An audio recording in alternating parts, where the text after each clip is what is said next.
pero demasiado mañaneras, ¿no? Sí, luego les cuento que tenemos dos grandes grupos, ¿no? Los que trabajamos de noche y somos desvelados, y los que son también como muy amanecidos. Pero fíjate Claro. que, sí hemos logrado un nicho importante a esta hora, porque muchas Ujú. personas, pues, ya van manejando a la chamba, o están haciendo el desayuno o algo, y nos están escuchando, entonces eso es lo padre. Qué buena onda. Sí, y además no había, siento yo que no había tanta atención al al público mañanero, ¿no? Generalmente las, charlas, las capacitaciones, incluso yo comencé, a darme a conocer en redes sociales, siempre transmitiendo en la tarde-noche, ¿no? Entonces, sí es llamativo tener este tipo de espacios muy temprano, que te ayudan, por ejemplo, si estás en el gimnasio, si estás preparando el desayuno, puedes estar escuchando estas charlas, ¿no? Esa es la idea justamente, sí, y como dices que también en la noche ya hay otras opciones, entonces, pues Ujú, y además, se da para el pretexto justo de tomarnos un cafecito, ¿no? Vamos tomando claro, y vamos platicando. claro. Aunque tengo que hacer un reclamo. Tengo que ¿Qué? hacer un reclamo, te voy a decir por qué. ¿Ya estamos Este, en ah, Facebook, eh? Perfecto. No, ayer o antier fue el Día Mundial del Zurdo, ¿no? Y la gente no se da cuenta de lo complejo que es el mundo para la gente que somos zurdos. Y pueden pasar desapercibidas un montón de situaciones. Por ejemplo, estaba preparando mi café y entonces yo decía, tengo que hacer que el logo luzca, ¿no? De mi taza que me hicieron favor de regalarme, pero soy zurda, ¿ves? Ajá. Entonces, yo tengo que sujetarlo de esta manera. Cuando la lógica del diestro, pues es así, para que luzca el logo. Y así hay mil cosas en el mundo que los diestros no se percatan, que están diseñadas solo para diestros. Sí. Entonces, ahorita que estaba así, dije, bueno, para mi taza de café, que todo el mundo sepa que tomo café en mi taza de Indecá, resulta que, Que tú lo está al sabrás. revés. Está al revés, ¿no? Sí, ya sé. ¿Y qué crees? Yo también soy zurda, entonces entiendo Ah, perfectamente lo que dices, aunque creo claro. que mi mayor trauma ha sido, las tijeras. Qué Las horror aprender tijeras. a recortar con las tijeras que están hechas para derechos. Sí, y sabes que mucha gente no sabe, no se percata de las cosas por las que pasamos los zurdos. Anteriormente yo me maravillé hace poco porque fui bueno, estoy dando unos cursos en Sedena. Entonces tienen unas sillas donde la famosa paleta de la silla se puede hacer de un lado o se puede hacer del otro. Nada Ah, qué más la giras tantito y entonces si eres zurdo, nada más te colocas de otra manera y la paleta es bidireccional, por decirlo. Pero yo pasé por escuelas donde nunca hubo silla para zurdos.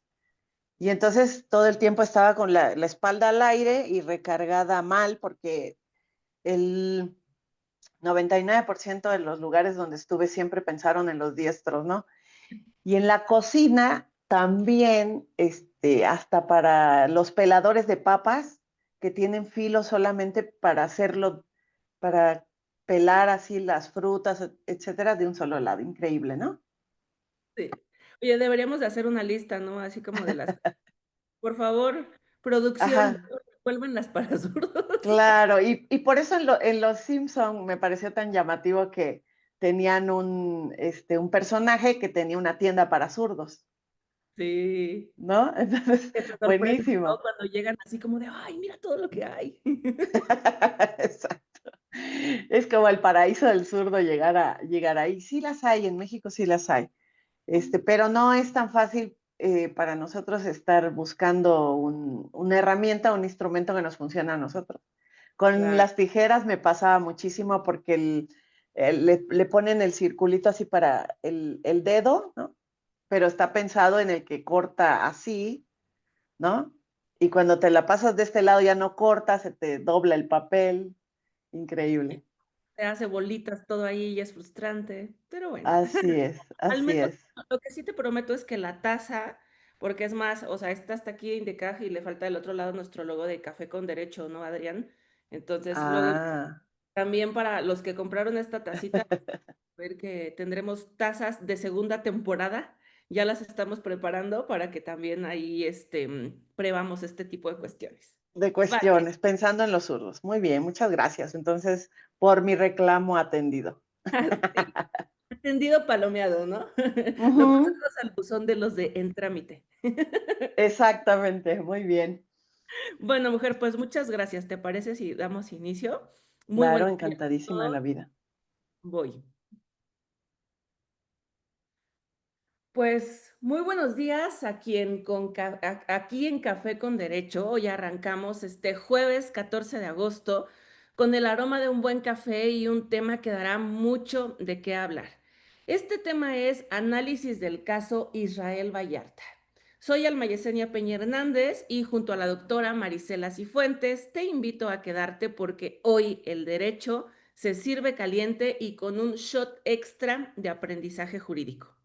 Y bueno, para este análisis tan relevante, hoy tengo el gusto y el honor de compartir este cafecito con una gran especialista en derecho penal, en derecho procesal penal en nuestro país. Ella es la doctora Marisela Cifuentes, quien nos ayudará a desmenuzar cada arista de este caso y a entender su impacto jurídico. Querida doctora Marisela, siempre a Indecaj bienvenida y además este cafecito con derecho había estado muy rogado, muy intentado de agendarse, pero al fin lo logramos y me da gusto, soy fiel creyente de que las cosas pasan en el momento en el que tienen que ocurrir y entonces, pues qué bueno que tuvimos ahora esta oportunidad en la agenda de tenerte porque es con un gran tema. Igual y si lo hubiéramos agendado 2 meses antes, no nos daba un tema, ¿no? Porque este es muy reciente. Así que bienvenida a Café con Derecho. Muy buenos días. Buenos días. Pues mira, yo estoy encantada precisamente por estas dos cuestiones, ¿no? La invitación que me hiciste y que tratábamos de congeniarla con las agendas y con diversas circunstancias, porque yo tengo días muy irregulares. Yo no te puedo decir que tengo una semana normal, porque cada día es diferente, me levanto a diferentes horas, atiendo diferentes cuestiones. Entonces, hay que agendar casi con anticipación para ver en dónde cabe la posibilidad de encontrarnos, aunque para mí siempre va a ser un gusto y un placer que me den estos espacios, y contigo mucho más, ¿no? Pero la otra cuestión que me emociona mucho es poder hablar, si no exhaustivamente, porque obviamente este asunto requiere de muchísimo análisis y muchísimo tiempo, pero sí una panorámica interesante de las cosas que pasaron en este caso. Yo te veo a ti, sé que eres muy chiquita, pero me tocó ver en vivo el caso, el momento de la detención y todas estas cuestiones de las que se habla, pues yo tenía el hábito de ver los noticieros en la mañana antes de irme a trabajar, entonces ya no lo aplico, ya las redes me empezaron a invadir, pero en su momento era con lo que yo amanecía, era prendiendo la televisión y viendo las noticias. Entonces, hablar de este asunto también me parece formidable por todas las aristas que presenta. Tenemos desde problemas de violaciones a derechos fundamentales en el sentido del derecho al debido proceso, a ir a un juicio con pruebas lícitamente obtenidas. Tenemos problemáticas relacionadas con la propia detención, la puesta a disposición de manera inmediata o sin demora, como lo establece la Constitución. Tenemos un tema de inmediatez procesal porque hay testigos que a lo largo del proceso pudieron haber variado la información y especialmente un tema de presunción de inocencia, que es, creo yo, que el meollo de toda la cuestión. Aquí el detonante de todas las demás violaciones también tiene que ver con esta exhibición mediática que hubo del asunto, ¿no? Y sobre todo, los ciudadanos que aún asumen cierta cuota de responsabilidad penal de las personas implicadas en este caso, tienen que tener la claridad de que si le vamos a exigir a un ciudadano que haya apego a la ley y que responda a consecuencias que posiblemente se les puedan atribuir, el primer obligado es el Estado a cumplir la ley, a apegarse a sus mandatos y a lo que la propia Constitución y los instrumentos a los cuales México se ha adherido, ha sido parte, pues también tiene que hacer ese cumplimiento. Por eso es que me parece que el tema es mucho y muy extenso, pero pues vamos a dar esta panorámica, ¿no? De lo que vemos. ¿Cómo ves? Genial. Ha sido por demás prometedor esta primera intervención, Marisela, porque sí, justo hay muchísimas cosas de qué hablar. Pero a ver, yo invitaría a todos ustedes a que vayamos disfrutando de esta primera taza de café con ese aroma calientito y con estas primeras notas de café tan rico que da. En lo que vamos, tal vez, no quisiera obviar, Marisela, fíjate, y pensar que todas y todos ya conocen el caso, porque fíjate que hemos encontrado también que de pronto luego ven la grabación, tal vez no estén conectados ahora, pero luego ven la grabación, pues personas que profesionalmente se dedican a otra cosa y no al mundo jurídico, o hemos encontrado también a chicos interesados en estudiar derecho. Y por esa razón, pues bueno, me permito dar un pequeño preámbulo. Fíjense que hablar del caso de Israel Vallarta nos remonta, como bien señalaba Marisela, a ese 8 de diciembre del 2005. O sea, qué miedo del año, ¿no? 2005. Han pasado tantos años cuando en ese entonces ocurrió pues este famoso operativo televisado y que hablar de Israel Vallarta nos obliga a pensar también en Florence Cassés.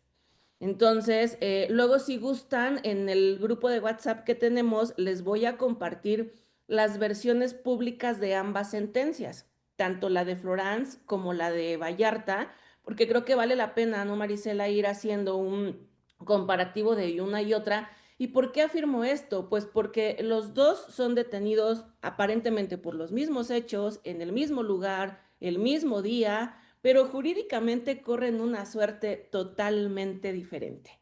Y bueno, ese 8 de diciembre del año 2005, Vallarta es detenido junto con Florence por agentes de la entonces, Agencia Federal de Investigación, por una supuesta relación o conformación con el grupo de secuestradores denominado Los Zodíaco. Esta detención fue transmitida en vivo y pues bueno, a partir de ello se empieza a correr el proceso penal y es importante hablar de este asunto porque justamente a casi 20 años de prisión preventiva, o sea, a casi 20 años, pues no había tenido una sentencia Israel Vallarta. Entonces, es muy interesante porque fíjate que yo fíjense, perdón, investigaba sobre el asunto y encontré este párrafo que me parece muy importante y dice, mientras Cassés recuperó su libertad, Israel Vallarta permaneció en prisión preventiva durante casi 20 años sin que se dictara una sentencia. El caso generó numerosas quejas, amparos, recursos legales, entre ellos más de 10 apelaciones, 6 juicios de amparo y múltiples denuncias ante diversos organismos que tienen que ver con la violación a derechos humanos y la tortura. Y este párrafo está dando vuelta a nivel internacional, así que créanme que nos están volteando a ver a México. No sé si te ha pasado, Marisela, algunos amigos de otros países me escribieron cuando sale la nota y me dicen, oye, Alma, ¿en serio? ¿Esta nota es verdad o es fake? O sea, ¿sí hicieron eso? Y yo así con toda la pena del mundo, ¿qué les decimos, no? Pero bueno, ¿cómo ves este asunto, Marisela? Pues mira, bastante complejo, porque efectivamente estamos hablando de un asunto de hace 20 años. Sin embargo, en el tema de estos derechos vulnerados, no son derechos novedosos. Se supone que nosotros tenemos un momento donde se crea un paradigma, ¿no? Una nueva visión del derecho procesal penal en México que todos lo identificamos como punto de partida el 18 de junio del 2008. Sin embargo, este caso es previo o es anterior a esta reforma, tan alabada por el apego, el respeto a los derechos fundamentales. Luego vino la reforma en materia precisamente de derechos humanos en 2011. Es decir, pareciera que antes de eso no ocurría o no pasaba nada con los derechos humanos en la práctica, pero estos derechos han sido sostenidos y defendidos desde siempre. Es decir, el Estado mexicano siempre ha admitido que existe, digamos, prueba ilícita, que no debe de ser admitida en los procesos. Siempre se ha hablado de ese tema. Quizás en el tema de presunción de inocencia, la descripción literal se da en la Constitución cuando se reforma el artículo 20 constitucional, pero siempre se argumentaba esa posibilidad de que a alguien se le presumiera inocente hasta que se demostrara su culpabilidad. Y ese elemento de presunción de inocencia es como el tronco común digamos que la raíz de donde emana la regla de trato procesal de inocente, tanto dentro del proceso como fuera de él. Por eso cuando tú comentas que pues se mediatizó este tema porque él es detenido y posteriormente exhibido en los medios de comunicación como culpable de un secuestro. De hecho, hay frases que dicen la y el reportero, como los refieren en las resoluciones, donde dice, y aquí están, ¿no?, los secuestradores, y estas eran las armas que usaron para secuestrar. Esas referencias que hacían los reporteros frente a la propia policía, evidencian no solamente el trato, porque ya estaban detenidos, intraprocesal que la propia policía le daba, sino el manejo ante medios de comunicación, quienes ya exhibían su rostro y además convocaban a la ciudadanía que si tenían mayores denuncias, pues lo hicieran. Desde ahí creo que ya se va configurando pues esta grave violación a este derecho fundamental y luego agrégale como regla de probatoria, porque la presunción de inocencia no solamente es el trato intra y extraprocesal, sino como regla de prueba. A partir de ahí, cualquier reconocimiento que se hiciera sobre ellos, cualquier declaración que se diera, cualquier informe, habría de valorar cuánto puede valer esa prueba si respetó o no las garantías procesales.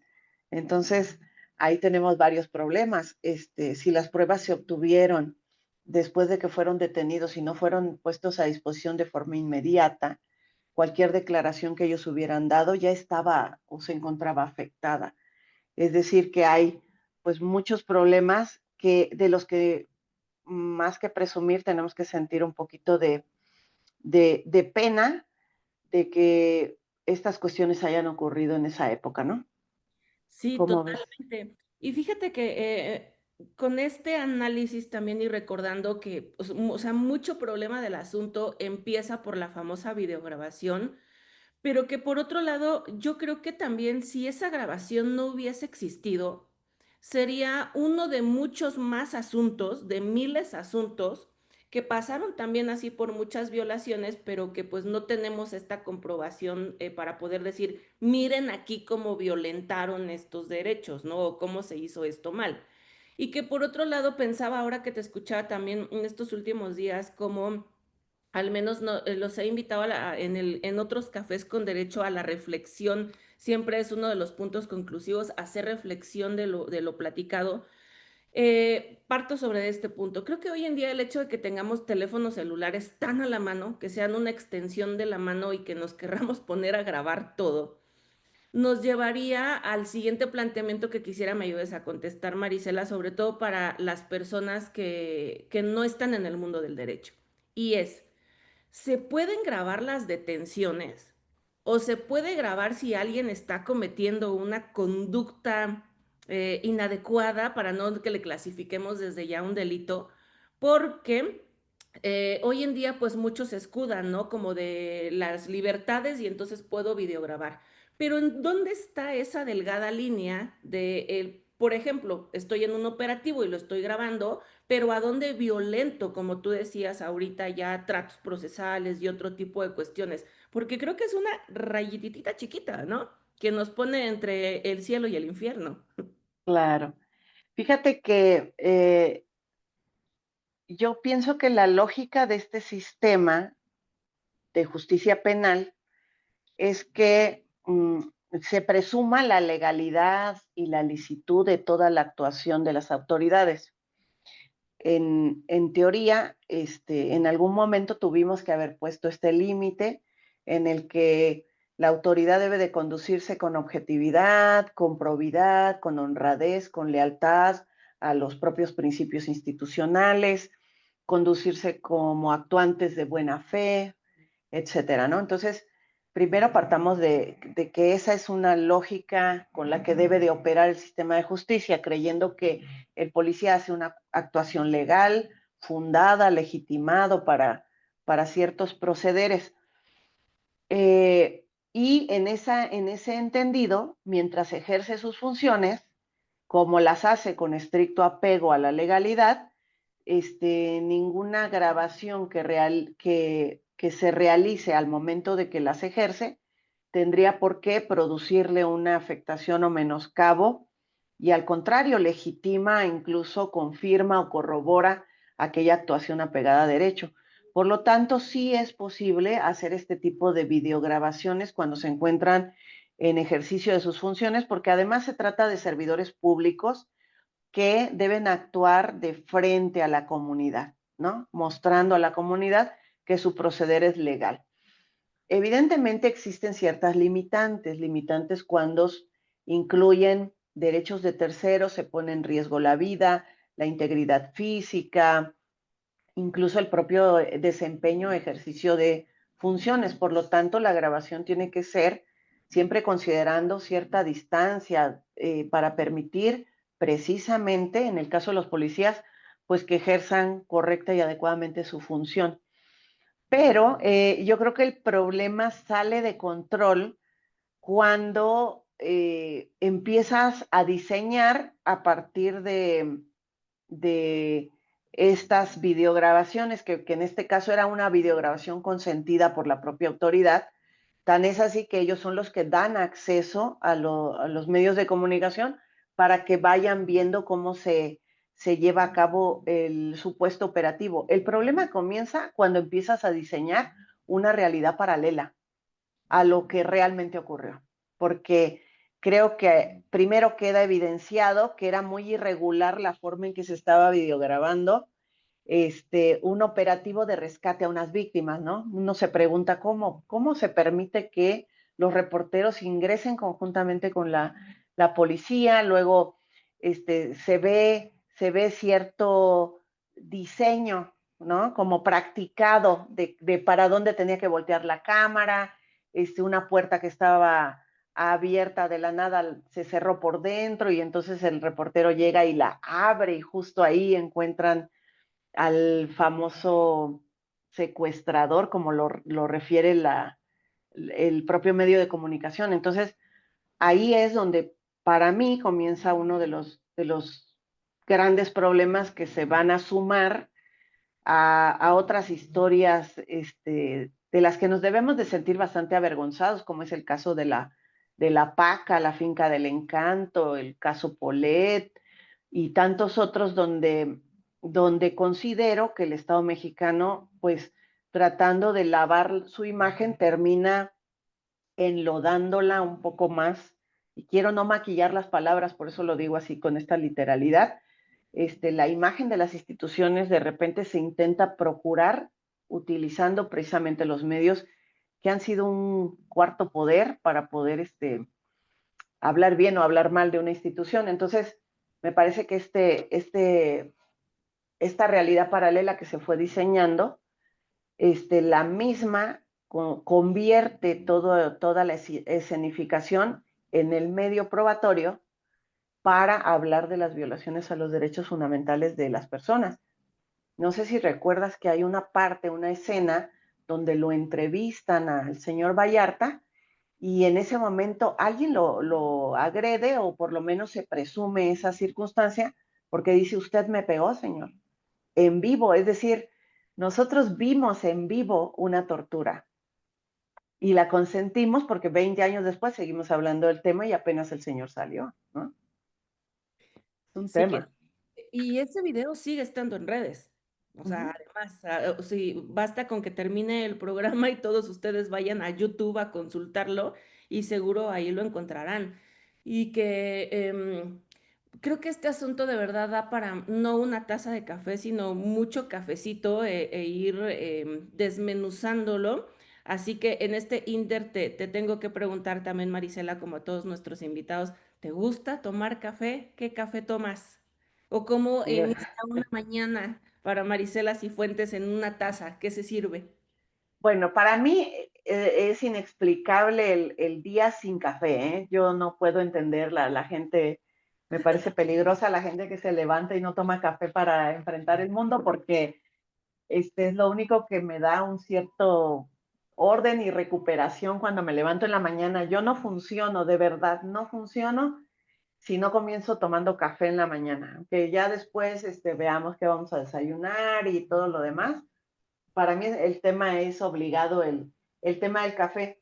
Tengo una cercanía muy grande con dos estados de la República, que es el estado de Oaxaca, donde viví mucho tiempo, y con el estado de Chiapas, porque mi papá y la familia de mi papá era de Chiapas, por lo tanto tengo la posibilidad de viajar allá, tengo una casa en Tapachula, la que frecuento, ¿no? Para mis vacaciones y fin de año. Entonces, cuando hablamos de café, inevitablemente tengo que pensar en café de Chiapas y café de Oaxaca también, que tiene mucho prestigio y es delicioso el café de Pluma Hidalgo en Oaxaca. Pero siempre que vengo, yo viajo a pasar las navidades allá y a Chiapas y siempre que vengo me traigo mis buenos kilos de café, así que me duran como para todo el año y ya cuando por alguna circunstancia me voy quedando sin mi remesa, mando a pedir mi café de Chiapas, así que esa es mi mañana. Ahora, a veces amanezco a las 6 de la mañana, a las 5 de la mañana, a las 7, otros días me levanto más tarde, algunos días el café me lo voy tomando en el gimnasio, otros días voy rumbo a una audiencia, es decir, el lugar donde lo tome es indistinto siempre y cuando empiece yo con café. Qué rico. Bienvenida a Café con Derecho, justamente, porque aquí también ya estamos viendo ahí a Joana, Felipe, Liz, que está en Chiapas, también en Tuxtla. Bueno, aquí también nos caracterizamos por ser cafeteros y yo comparto contigo totalmente ese punto. Yo pienso que no arranco si no me estoy tomando una, y no una, más tazas de café por la mañana. Este, a veces me pasa también que despierto y como que me da un poco de flojera o frío, ya sabes, aquí en San Cristóbal de las Casas a veces te da mucho frío levantarte, pero estoy con el saborcito de ya necesito mi café. Y bueno, pues eso motiva a pararnos y a darle. Así que ya saben todos, vamos diciendo salucita con nuestro café y seguimos abordando este tema. Ahora, fíjate, Marisela, que y justamente está pasando ahorita en el chat aquí en Zoom. Estoy atenta también a comentarios en Facebook. Ahora les voy saludando a todos los que por aquí se reportan. Me voy a ir hasta el último límite y tú nos vas moviendo en la parte procesal como lo desees, pero al final, perdón. Al final, tanto Florence como Israel Vallarta obtienen su libertad derivado de una sentencia, pero en ambos una figura muy interesante no es, por ejemplo, llevarnos a pensar que es por ahí a donde entiendo que la sociedad se está doliendo actualmente de pensar que ambos salieran bajo una sentencia de inocentes o una etiqueta de inocente de todo, usted disculpe, sino que el análisis que nos presentan las sentencias es bajo una figura denominada efecto corruptor. Y que eso es importantísimo también, y ya decíamos también, como tú lo señalaste, y ahora seguro nos explicarás más, la figura del efecto corruptor no salió la semana pasada, ¿no? No es un criterio de, ay, miren, la Corte se acaba de aventar lo del efecto corruptor la semana pasada, ahorita es nuevo criterio. No es nuevo criterio. Ya lo teníamos desde antes y quisiera que por favor nos explicaras qué es eso. Oye, ¿qué es eso? ¿Cómo se come y para qué se come? Exacto. Bueno, yo creo que primero tenemos que entender que todo aquel que está sometido a un proceso está legitimado para actuar en favor de sus derechos. Y que una de las mayores amparos que tienen los derechos de los ciudadanos es el debido proceso penal, ¿no? Ya sea que actúes como actor o como demandado, como imputado o como víctima, todo aquel que reclama y exige sus derechos frente a la autoridad está amparado por ese debido proceso. Entonces, eh, digamos que no existe y no podemos ni siquiera pensar en otorgarle a un órgano del Estado ciertas facultades o ciertos permisos para prescindir de ese debido proceso. Sería irracional establecer reglas tajantes y claras de que el proceso se tiene que respetar y luego estar justificando los casos en los que, ay, pero miren, pues es un secuestro, miren, se trata de un feminicidio. Es decir, partamos de reglas claras y estas reglas claras tienen una lógica que le van indicando al Estado que tiene ciertos límites. Tú puedes investigar delitos siempre y cuando respetes las garantías de los ciudadanos, ¿no? Tú puedes introducirte a un domicilio siempre y cuando respetes pues las garantías mínimas que se exigen en esa actuación en particular. Los jueces pueden restringir derechos fundamentales, a diferencia de otras personas que las transgreden, los jueces no las transgreden.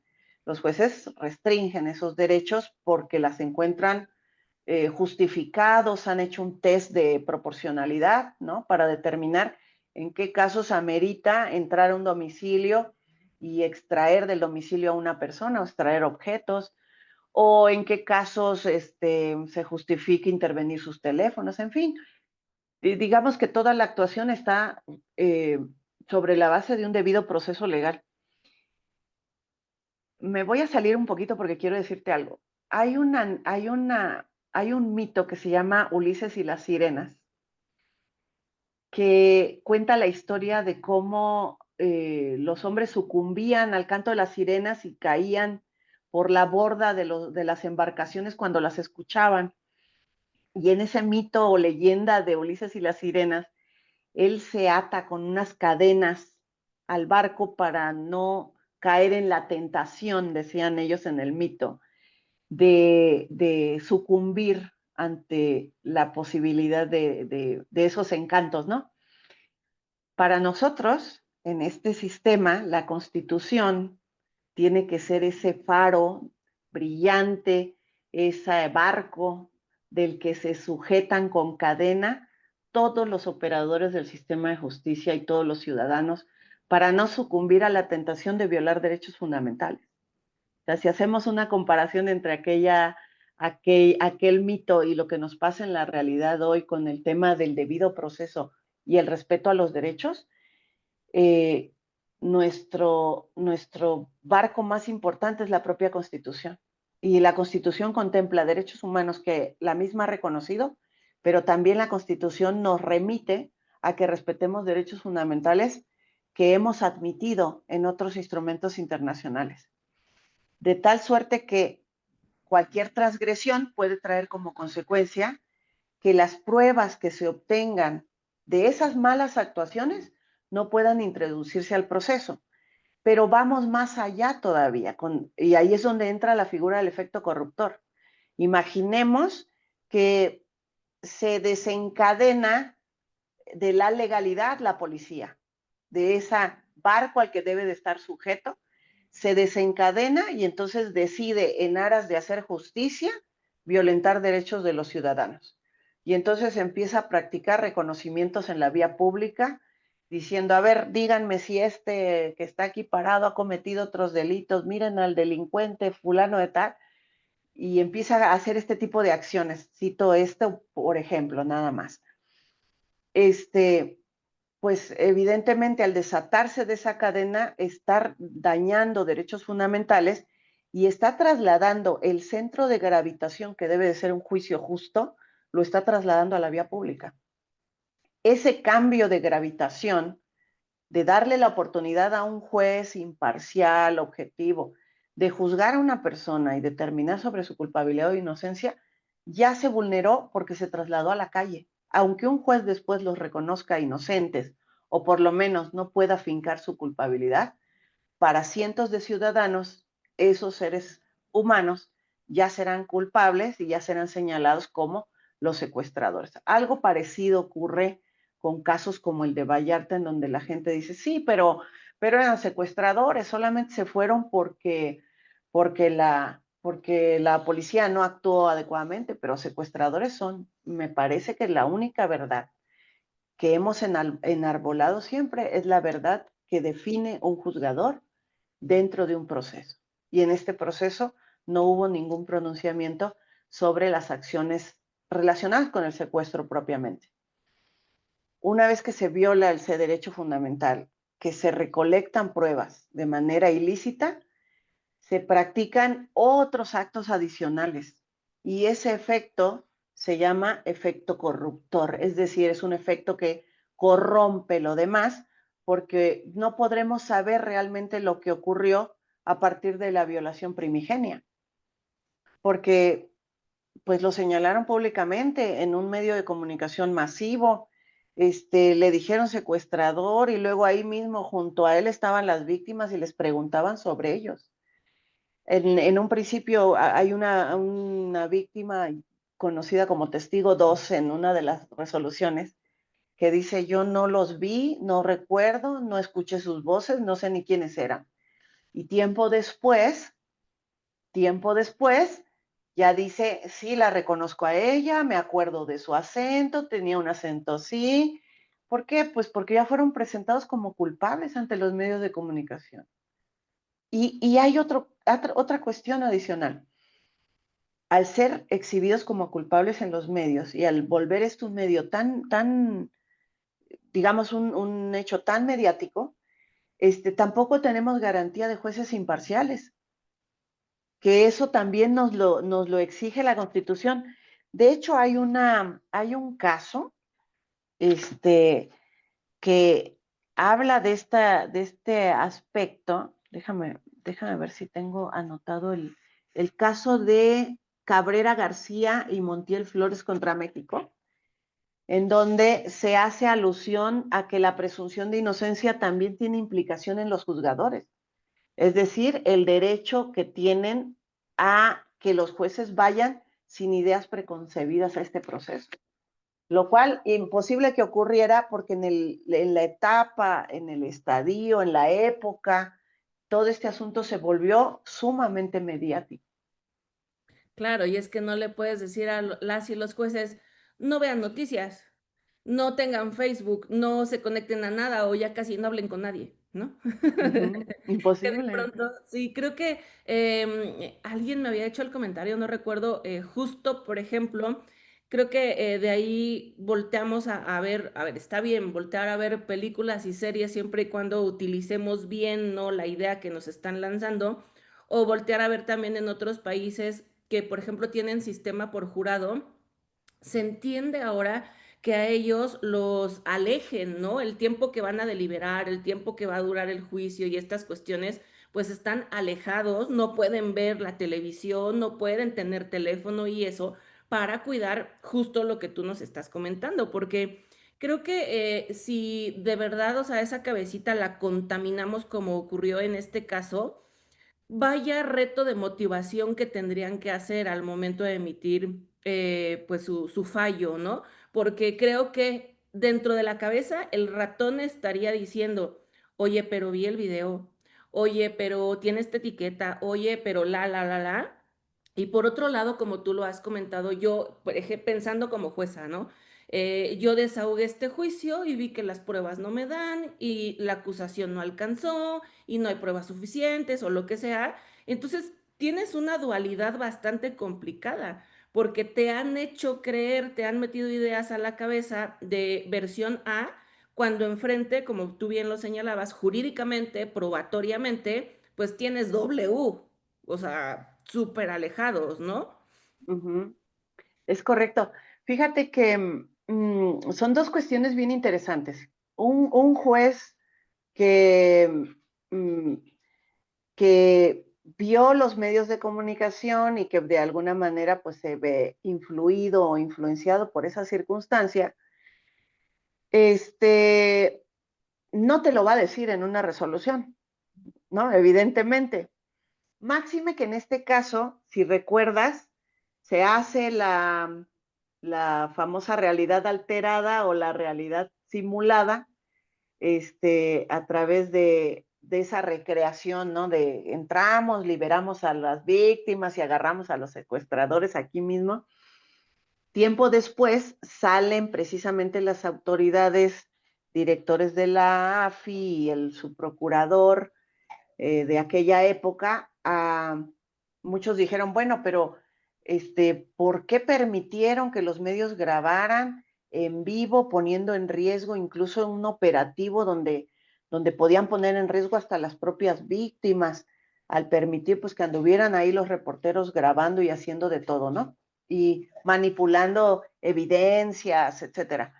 ¿Por qué pusieron en riesgo el proceso? Y fue cuando ellos reconocen que no era propiamente el momento de la liberación real, sino que reconocen ellos mismos que era una recreación de algo que había ocurrido en otro horario, ¿no? En otro momento. Ahí es donde empezamos a hablar de la alteración, pues, de la realidad, que ya pierde precisión si los detuvieron en ese momento o los detuvieron antes. Porque si los detuvieron antes, tenían que haberlos puesto a disposición y no someterlos a una simulación organizada por la propia autoridad, ¿no?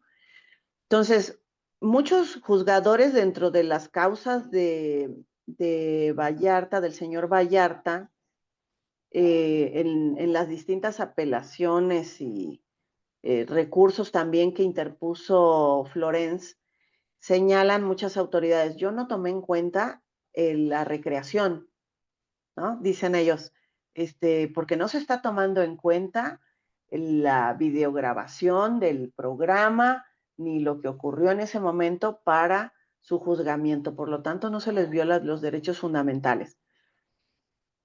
Puede ser, o sea, por eso te digo, hay muchas cuestiones subjetivas que no las va a decir un juez en una resolución. Pero por otro lado, perdieron de vista esta otra circunstancia. No las voy a tomar en cuenta para mal, ¿no? No voy a tomar en cuenta la videograbación para juzgarlos, por lo tanto, aquí sí se respetó el debido proceso. Pero al momento, en la perspectiva negativa de la videograbación, ¿por qué no la tomaron en cuenta para decir, debió de haber sido puesto de manera inmediata ante la autoridad y no permitir que se quedaran ahí 4 o 5 horas practicando o realizando una especie como de simulación, ¿no? Y que además esa simulación, visto por otro lado también, tuvo un gran impacto, como ya lo señalabas un tanto en tu pasada intervención, en la mente de las víctimas, ¿no? Porque estaban Claro. ahí enfrente y que justamente, te diría, Maribella, ha sido resuelta la pregunta que tú planteabas hace un momento y que ahora justamente es la inquietud de otros, de Hamed, sobre cómo impacta también, y por ejemplo, hablando en lo procesal, en lo legal, Marisela, ¿qué se podría alegar a favor de la defensa para, sobre este punto de, oye, es que las víctimas estaban ahí, como tú señalabas, hubo como un tipo reconocimiento muy inducido, que es lo que siempre, de lo que nos adolemos siempre en los reconocimientos, que sean tan inducidos, televisado y además justo este contraste, ¿no? De, a ver, pensemos, en el modus operandi de un secuestro, pues los secuestradores están con el rostro oculto, ¿no? O hasta mandan a otra persona a dar de comida para que no ubique mi voz. O sea, hay cierta conducta que pues, quienes estamos en el mundo de lo penal sabemos cómo funcionan. Y si no estamos en el mundo de lo penal, hemos visto películas, ¿no? Y sabemos cómo se comportaría bajo la lógica común una persona secuestradora. Entonces, pues por supuesto que quienes realicen, que no estoy aluciendo a estas personas, ¿no? Pero quienes realicen esas conductas, se entiende que se cuidan y que justo la intención es que la víctima, como tú lo mencionabas, de creo que es testigo 2, dice, no vi a nadie, no escuché a nadie, no reconozco a nadie. Pero claro, si luego de que te liberan y otra vez, ¿no? Sales a las noticias y lo ves o te ponen enfrente a la persona, pues ¿qué se espera que digan? Ni modo que ellos Claro, nos digan, no, ay, no sé, o no. claro. Entonces, Hay una evidente inducción porque hay autoridades que a las víctimas les hacen referencia a que, pese a que las víctimas no pueden reconocer a alguien, algunas autoridades, no voy a generalizar, que pueden decirle a la víctima, tampoco voy a afirmarlo, voy a hablar de casos hipotéticos, que podrían decirle a las víctimas, es que si usted no lo señala, se van a ir libres, ¿eh? Y es una organización criminal peligrosa que nosotros la tenemos investigada y ya les venimos siguiendo el paso por 8 o 10 secuestros previos. Bueno, estas circunstancias tampoco la víctima las tiene muy claras, no está seguro si efectivamente la investigación que trae la autoridad es eficiente, efectivamente son ellos o no lo son, pero como le están diciendo con tanta seguridad que de ello depende digamos, el éxito de una investigación, pues se ven a veces sometidas a conceder este tipo de afirmaciones. Y aquí vemos un tema del que no se habla mucho, que es el tema de la inmediatez procesal, ¿no? En el sistema anterior se hablaba, por ejemplo, de que la primera declaración que daba el imputado era la que tenía mucho mayor valor porque la había dado de forma espontánea, se apegaba más a la realidad de lo que había ocurrido en el momento en el que lo detenían. Imagínense que detienen a alguien en flagrancia y entonces lo llevaban y le decían, a ver, ¿qué sabes sobre los hechos? Y la persona entonces empezaba a declarar, se autorreconocía en la intervención del hecho delictivo, etcétera, y explicaba hasta su forma de intervención, su participación y junto con quienes había participado. Esa primera declaración tenía una fuerte carga de valor frente a otras que pudiera dar después de haber recibido asesoría legal. Se decía que porque la asesoría pues influía en que se retractara o que ya no se reconociera en el hecho. Pero posteriormente se estableció que eso tampoco era correcto desde el punto de vista legal, utilizando palabras comunes y coloquiales. ¿Qué es lo que dijo la Corte? A ver, no podemos garantizar un derecho de defensa si entonces no le vamos a dar valor a la asesoría legal que le da el abogado al imputado. Por lo tanto, cada declaración va a ser valorada en relación con el resto del material probatorio. Por lo tanto, no hay un valor preconcebido en las declaraciones. A eso se le conoce con el concepto de inmediatez procesal, que en un principio tenía peso la primera declaración y hoy en día se han decantado por señalar que no es la primera ni es la última, sino que casuísticamente se va a determinar a cuál se le va a asignar valor de las distintas declaraciones que dé una persona. Y eso ocurre también con las víctimas. Las víctimas en un primer momento señalan a alguien. Hay veces que se recaban otras entrevistas donde ya no lo señalan o niegan el hecho. Entonces, en muchos procesos me ha tocado víctimas que dicen, es que yo le dije al Ministerio Público otra cosa y él puso otra cosa en su declaración y yo la firmé, pero la realidad de los hechos es distinta. Y entonces ya hay una segunda declaración variando la información. Eso, inmediatez procesal hoy en día tiene reglas distintas. Pero efectivamente, en aquel momento habría que tomar en cuenta qué fue lo que dijeron las víctimas al principio y cómo después de salir a su realidad y después de empaparse de mayor información y de estar en mayor contacto con ministerios públicos, con la policía, con las declaraciones, con los medios de comunicación, terminan cada vez reconociendo con mayor certeza a la señora Cassés y al señor Vallarta, ¿no? Entonces, creo que sí era importante tomar en consideración ese tema de inmediatez procesal ahí, ¿no? Sí, y a ver, vale la pena puntualizar también que recordemos, si esta detención ocurrió en el año de 2005, en ese año todavía no teníamos este régimen de el proceso penal acusatorio en México. Entonces, no perdamos de vista, por favor, que el proceso penal que estas personas llevan, pues es a la luz de lo que llamamos ahora el viejo sistema. Sin embargo, me encanta esta exposición justamente a manera de poder identificar qué figuras funcionan diferente hoy en día respecto de ese caso, ¿no? ¿Y cuáles se comparten? Porque ya lo decía nuestra invitada al inicio de este café con derecho, que pues los derechos humanos están, o sea, debido proceso en el viejo sistema y en el nuevo, ¿no? Presunción de inocencia, entre comillas, en el viejo y en el nuevo, y no en esta parte de derechos, legalidad, licitud y estas cuestiones que tendrían que prevalecer. Ahora, un poco ciñéndonos ya a la parte final de este programa, Marisela, yo veía ayer, antier, algo así, en medios de periodísticos, un pronunciamiento de parte de la FGR a manera de anunciar que se apelará esta sentencia. Viéndonos un poco como con la bola mágica, predictoras de futuro, pero muy a particular opinión, ¿qué futuro? Le tiremos las cartas a esa apelación, ¿no? ¿Qué futuro crees que le viene a esa apelación que presente la FGR? Bueno, evidentemente aquí hay irregularidades y desconocimientos de cuestiones mínimas legales. Yo creo que no hay que perder de vista que si hubo manipulación de todas estas circunstancias y hechos que fueron objeto de la investigación, si todo esto se halló alterado por la misma autoridad, también tienen que asumir las consecuencias. En materia de recursos, pues obviamente hay toda una doctrina sobre la teoría de las impugnaciones.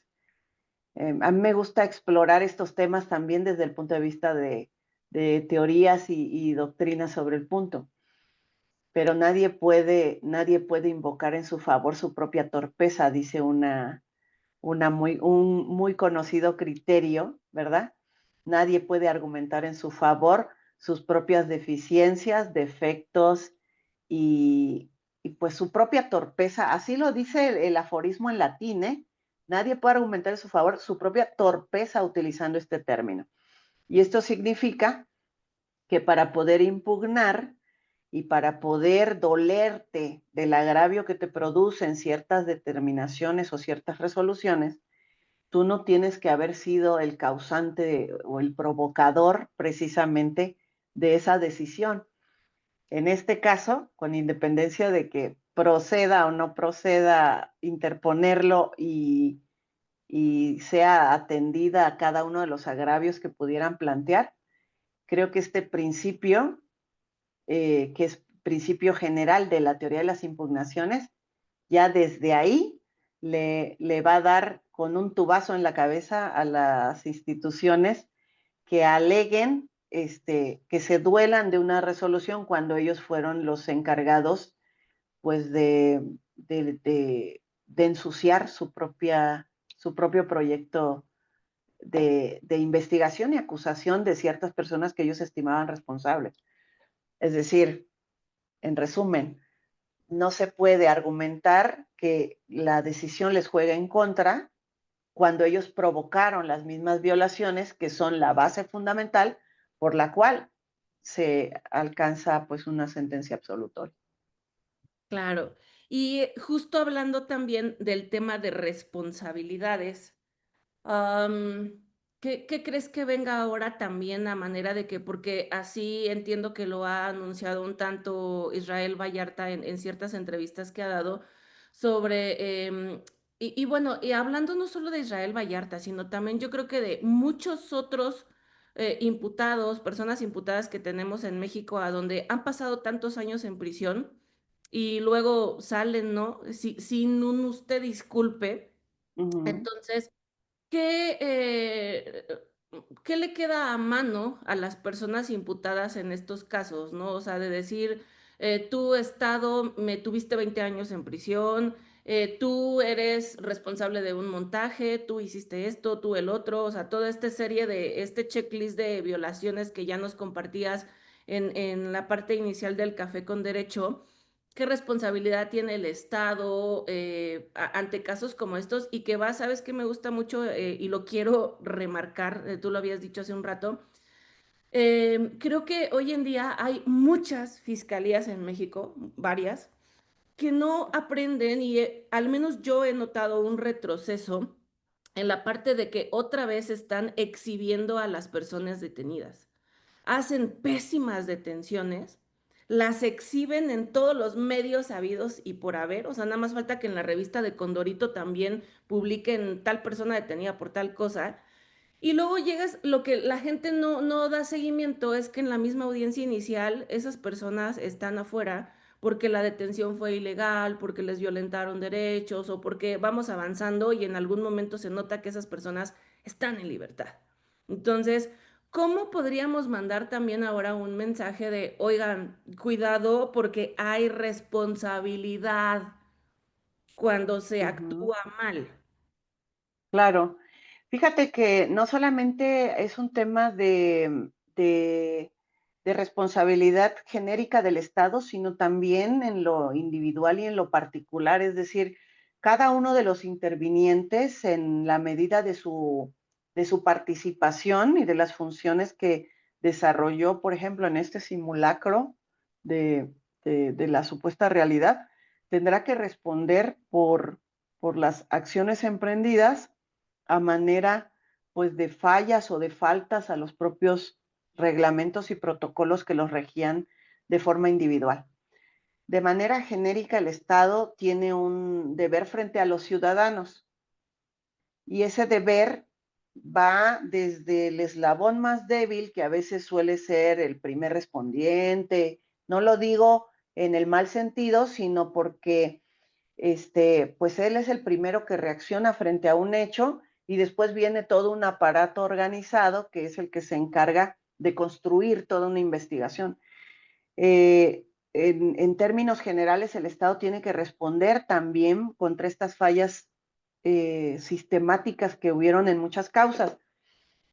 Te diría que lo que viene para el Estado, este, pues es una reacción de todos aquellos que han sufrido esta violencia a sus derechos, por los cuales van a agotar todos los recursos y mecanismos que hay en nuestro sistema y después van a tratar de brincar, como decimos coloquialmente, al sistema interamericano para encontrar respuesta, porque ese es el camino posiblemente más seguro. Es muy difícil que el Estado mexicano de buenas a primeras diga, sí, reconozco que la regué porque pues han tratado, por eso tardaron 20 años, porque en ningún momento admitieron la falla, la falla de origen que pudieron haber evitado. Acuérdense que el primero de la Constitución, en el párrafo tercero, dice, cada autoridad en el ámbito de su competencia tiene que velar por el respeto de los derechos humanos. Si advierte una violación, tiene que tratar de restituirla. Tardó 20 años el Estado mexicano en tomar una decisión de esta naturaleza y por lo tanto quiere decir que hay una cerrazón, ¿verdad? Hay una persistencia, una contumacia para no haber garantizado estos derechos. Y no es el único caso, como dices.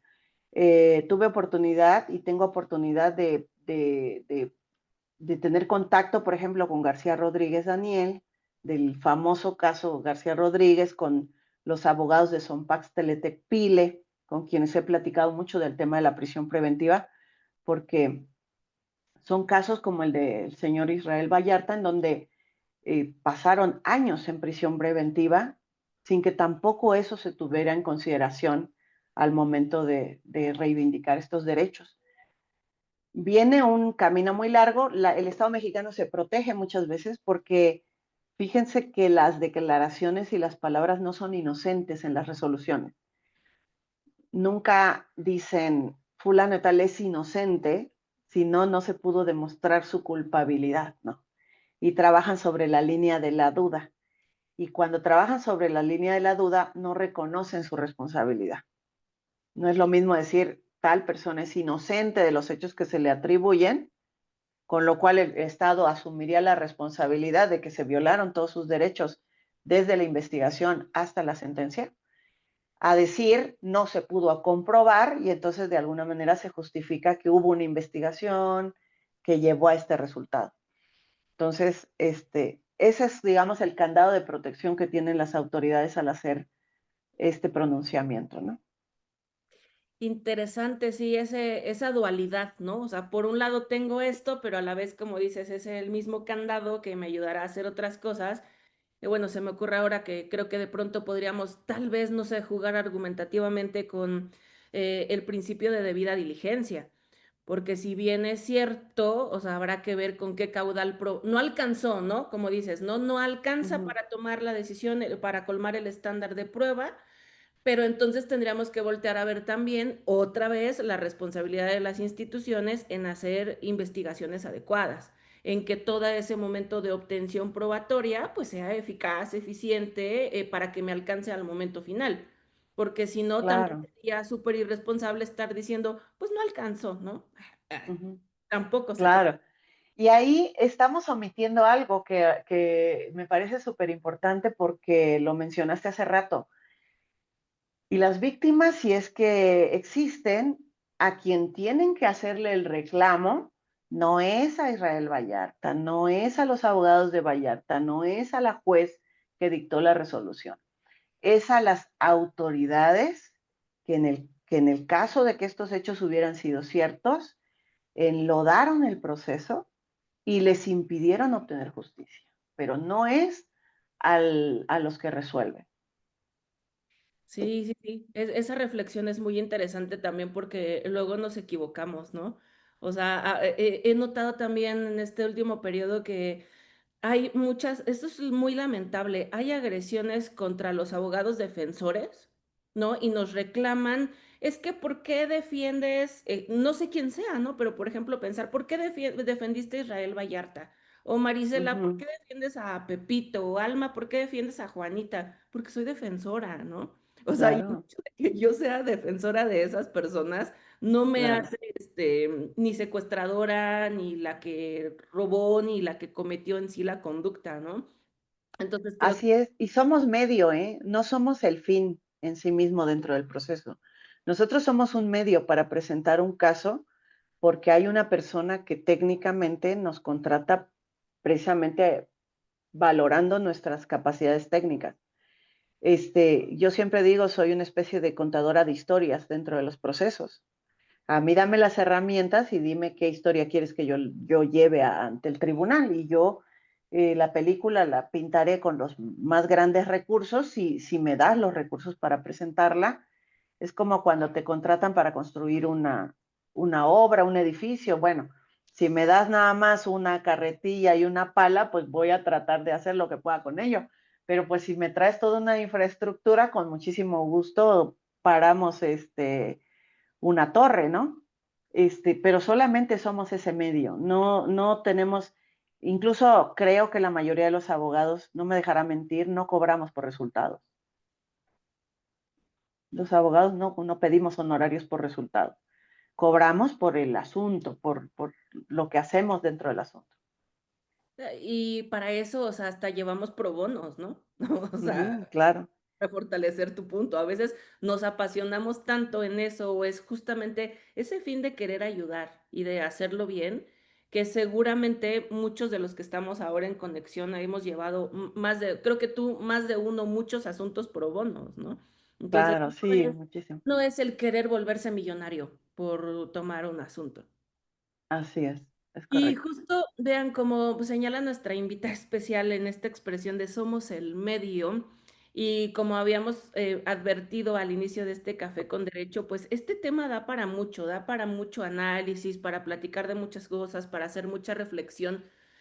Al menos otra de las reflexiones que yo hago ahora es también pensar que el tema del derecho es bien bonito. A mí me gusta mucho el proceso penal y este caso nos ha enseñado que hay mucho que aprender, que tenemos muchos escenarios en que prepararnos, en el tema de derechos humanos, en el tema de argumentación, saber cómo son las adecuadas detenciones, este,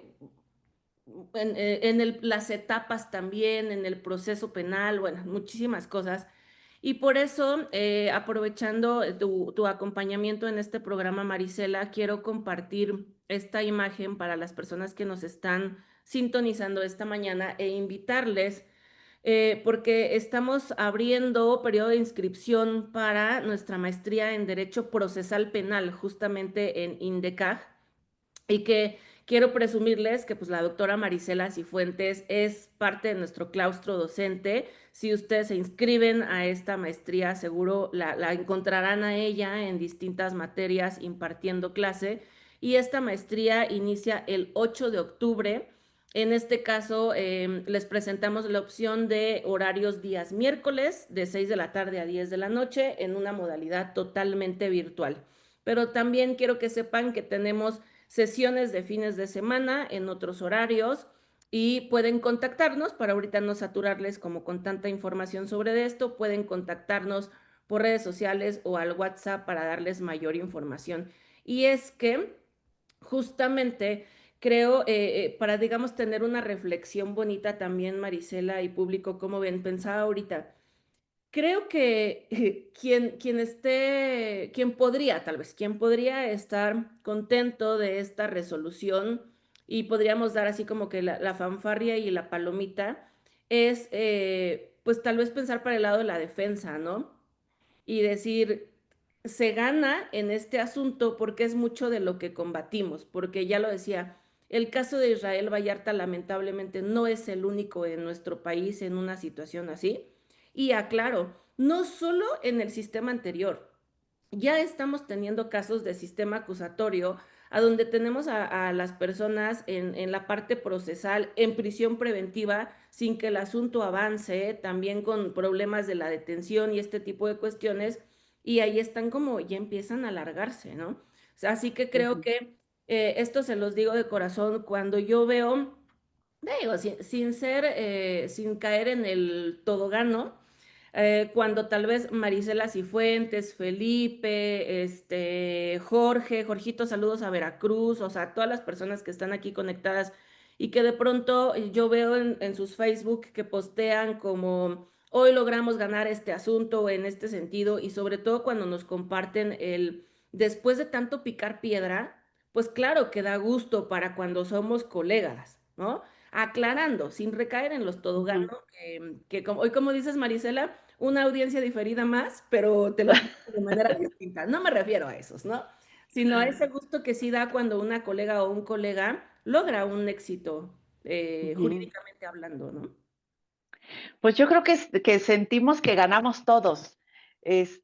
Cuando un colega logra, por ejemplo, un tema de nulidades, cuando logran una prueba ilícita, que les declaren ilícita la prueba, testimonios, documentos, etcétera, ganamos con el colega, ¿no? Somos muy mexicanos de que cuando ganamos, ganamos todos, cuando perdemos, pierde alguno, ¿no? Pero en este caso, creo que gana México al final de cuentas. Yo felicito muchísimo a la defensa, a los defensores, porque sé que hubo varios defensores. Tengo contacto tengo el contacto del último de ellos, con el que voy a procurar un acercamiento también para unos temas. Sobre todo porque yo estoy luchando por la prisión preventiva oficiosa y ellos representan mucho el reflejo de lo indebido de la prisión preventiva, ¿no? Entonces, desde luego que felicito muchísimo a quien logra al final de cuentas este último resultado, pero es un camino de muchos abogados.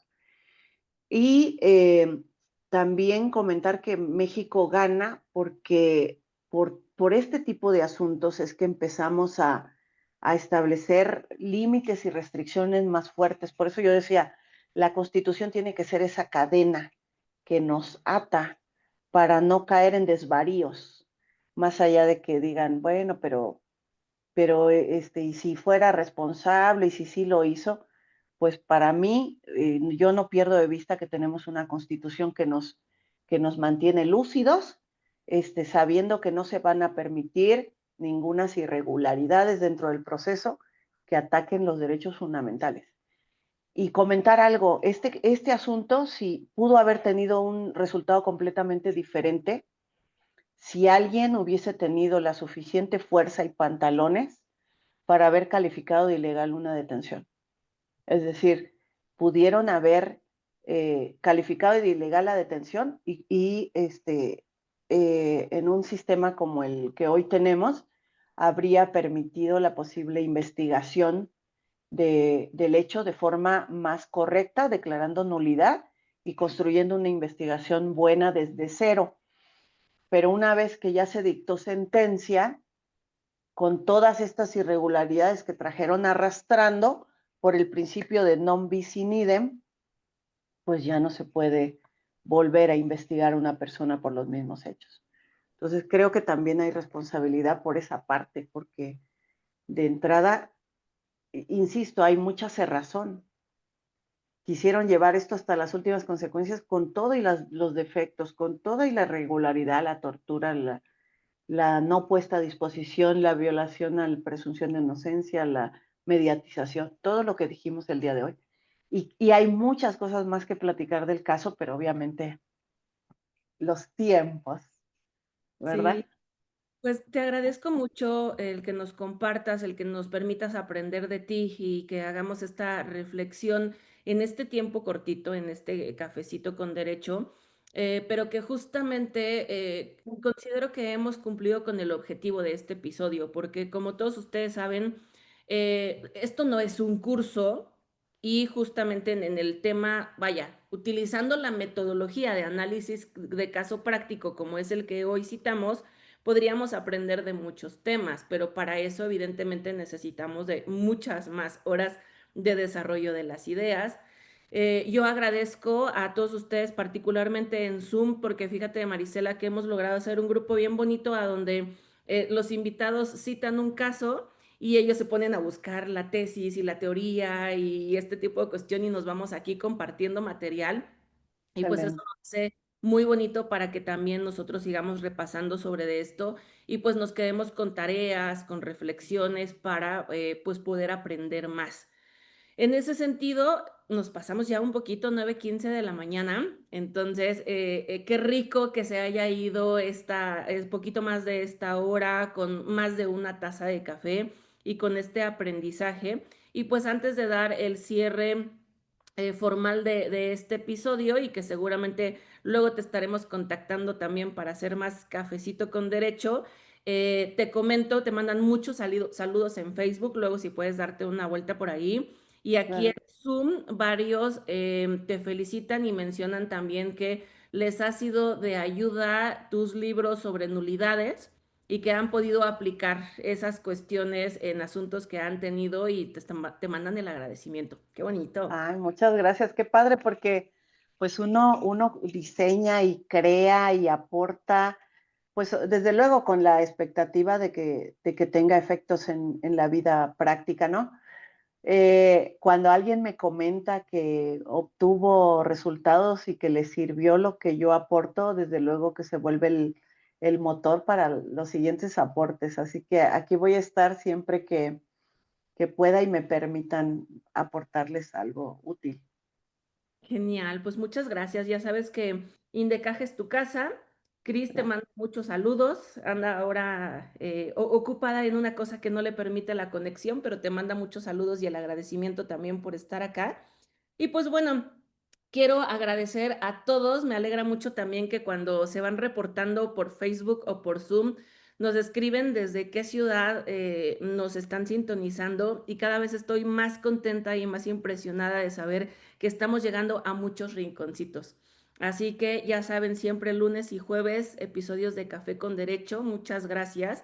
Ha sido un verdadero gusto compartir esta mañana de aroma a café, de reflexión con ustedes entre sorbo y sorbo, porque el conocimiento jurídico se disfruta. Se disfruta Así. más cuando se comparte, pero ¿saben qué? Cuando se cuestiona. Y sin duda, para poder realizar este ejercicio, Marisela Cifuentes es una persona que nos permite hacer este tipo de dinámica y a quien agradezco mucho. Por otro lado, a ustedes que desde casa, la oficina, en el Uber, manejando, que pude verlos aquí, mi Gume creo que en un aeropuerto, yo aquí quemándolo, no sé si estoy en lo correcto, pero qué lindo, Gume, gracias también que aunque estás ahí tal vez por tomar un vuelo, nos estás acompañando en el programa, de verdad que les atesoro mucho eso a ustedes. Y pues bueno, nos vemos el próximo lunes a las 8 de la mañana en un nuevo episodio de Café con Derecho y deseo que este inicio, un tanto adelantado, pero por ser jueves, este inicio de fin de semana sea por demás rico para ustedes también y que sigamos gozando con mucha energía y con mucha dinámica. Marisela, muchas gracias por hacer posible este programa y pues bueno, quedamos con tu saludo final para cerrar ya la transmisión. Gracias. Gracias, muy amable. Hago míos tus comentarios hacia el público que nos hizo favor de acompañarlos el día de hoy y desde luego me quedan muchas inquietudes y muchas cosas por decir. Me gustaría que hubiera después otra oportunidad de platicar con todos y todas. Y agradecidísima porque también plantear este tipo de asuntos nos permite hacer, eh, revisar y repasar todos aquellos temas que conocemos y respecto a los cuales podamos aportar un poquito más. Muchísimas gracias a todos, un placer. Ahí estoy en mis redes, ¿eh? Si me buscan y necesitan mi contacto, búsquenme en el Facebook y en el resto de mis redes, siempre estamos al pendiente. Genial, muchas gracias. Pues bueno, este ha sido un fabuloso y riquísimo episodio de Café con Derecho. Gracias a todas y todos, bonita mañana y nos vemos el próximo lunes.